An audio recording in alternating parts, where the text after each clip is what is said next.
We do not hate game developers nearly as much as we honestly should. These people are anti-consumer, anti-gamer, woke clowns. And this article is pure insanity. And for once, and I will only say this once in my life, it's not even PC gamers' fault this article is so stupid, because they're just quoting a guy.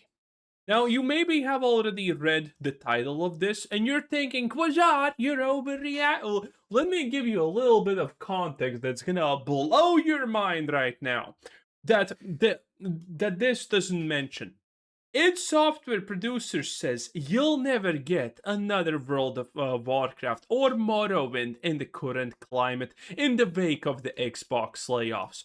Some of you are probably instantaneously thinking, oh, he must be blaming gamers for not buying the slop, which would be a normal assumption. I expected this, but no!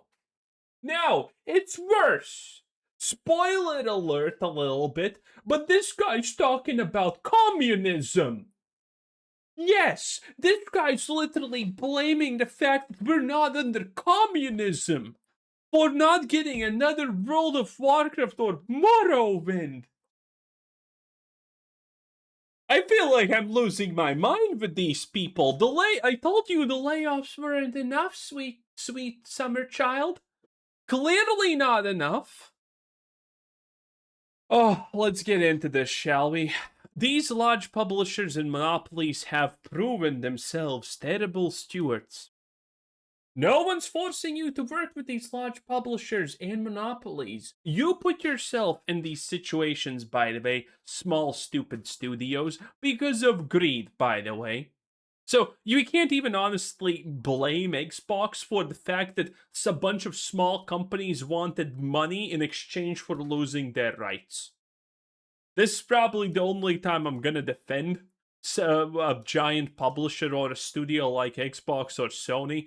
And notice it's only when a literal communist who thinks that communism is great happens that we need to do that. Insanity. Caught up in the wave of Xbox recent layoffs that occurred last week, its software has been hit particularly hard. Good. Hit them a bit more. And while official statements given by the studio maintain that it's still of a decent enough size to make the kind of games it used to, that sentiment's at odds with many of the developers who were laid off. Well, of course you got laid off, but do you think those people are gonna be happy? Even communists understand that being laid off is not good, even though their end goal is being laid off because food just magically appears in the grocery stores, as we all know. No, seriously, by the way, there's literally people who somehow have a university education and they just don't really understand the concept of food just not magically appearing in grocery stores. Yes, a lot of them do have trust funds, but still. It's even at odds with some of the devs still working there. id Software producer Andrew Willis, who was a large part of the studio's efforts to unionize.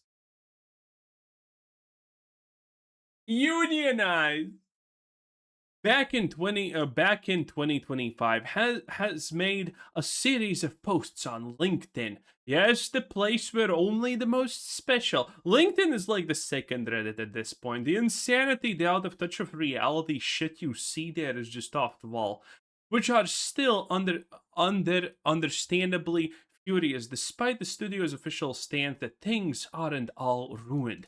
I think the only way to fix the video game industry at this point is for developer-owned studios. Yes! Slay King, slay! The developer-owned studios, everyone gets a small pile, no one actually has to do work, everyone's an artist. What a great idea. I told you this guy is just a full-blown communist. It's insane.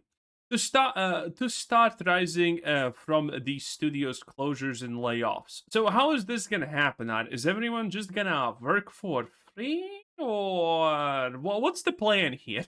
Well, what is the plan? Writes Villas, we've got to learn from the past. Because, I mean, communism clearly worked so well in the past. It was great. Be fiscally responsible. Yes, communism is very well known for being fiscally so responsible that bread becomes one of the most luxurious commodities available. And create an environment of sustainable growth to grow.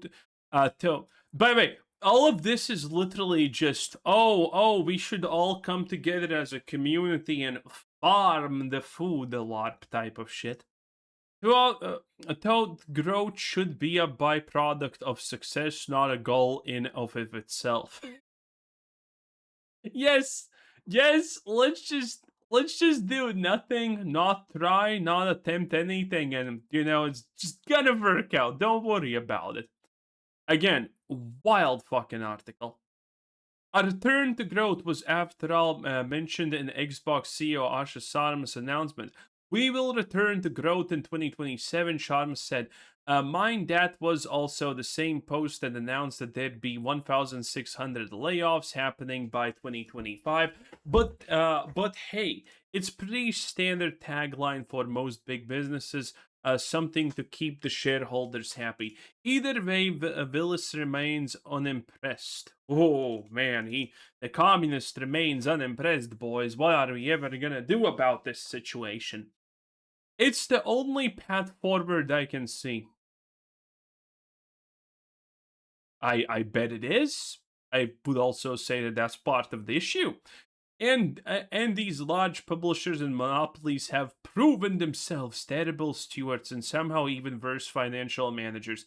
True about the financial management part. The wokeness has destroyed everything. If these people who create the value own the value, good things will follow.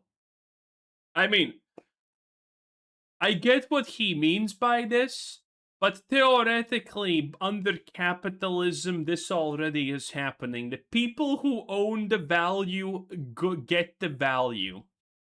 Oh boy, and no, it's not ending here. Can you imagine that?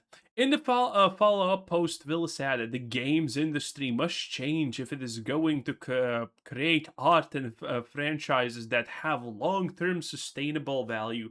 Right now, it is... by the way, the irony of communism, by the way, if you did not know, is the fact that there was never any long sustainable value.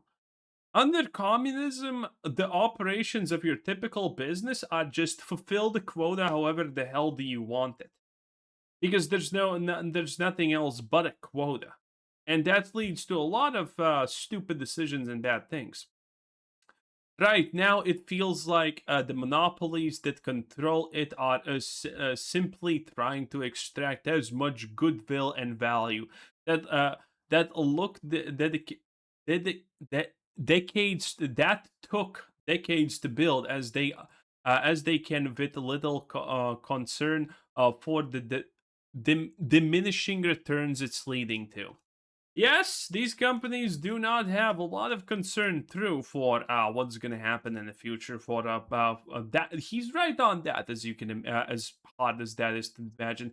This is what happens when the people who control it, mostly Ivy League MBAs, do not play games, never ship the game, and fundamentally do not understand the industry they manage. They'll never get another World of Warcraft or Morrowind in the current climate. I mean, someone give this man a red star. Well, I'm not wholly convinced that you need to play video games to be in charge of a company that makes them. I do think you need to be humble enough to delegate or listen to people who do.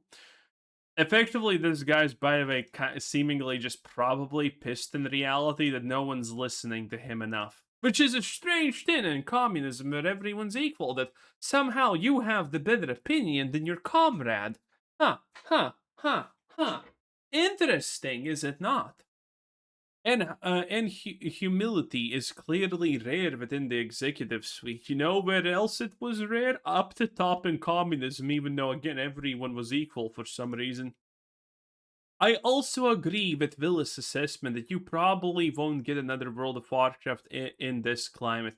It's something I've spoken to on MMO column before, but this might be proving his point. I think we're getting plenty of games that are at least on par with the classics from smaller independent studios. That doesn't mean it's easy though. Studios like Larian, which is shareholder free. I'm actually pretty sure Larian is not actually truly shareholder free in the pure sense, but it's this fact that the shareholders are not just Tencent or BlackRock. Okay, Tencent has no control stake, but it's Tencent. Oh, right. Larian actually did have Tencent, but this is the Tencent that doesn't get involved. I'm sorry, I messed that one up. These guys are everywhere. A bit of an anomaly. Larian itself surviving brushes with bankruptcy in the past. Yeah, they went all in on the Baldur's Gate 3, by the way. If that would have failed, Larian would not exist. Point being, sticking to the man is hard, bloody work, Lamau. We're doing mine, but not a guaranteed of safety but not a guarantee of safety for anybody. As always, boys, remember capitalism bad, gaming communism good, a little bit of wokeness here and there sprinkled in, and it's all good. Yeah, this is why its newest games are shit. This is why Doom Dark Ages is absolute atrocity. Because people like this are there. Oh, communism. Let the demons unionize. The Tyranids were always actually vegan. It's just how these people function. It's pretty sad. In any case, thanks for watching. Subscribe if you haven't already, and have a nice day. Bye.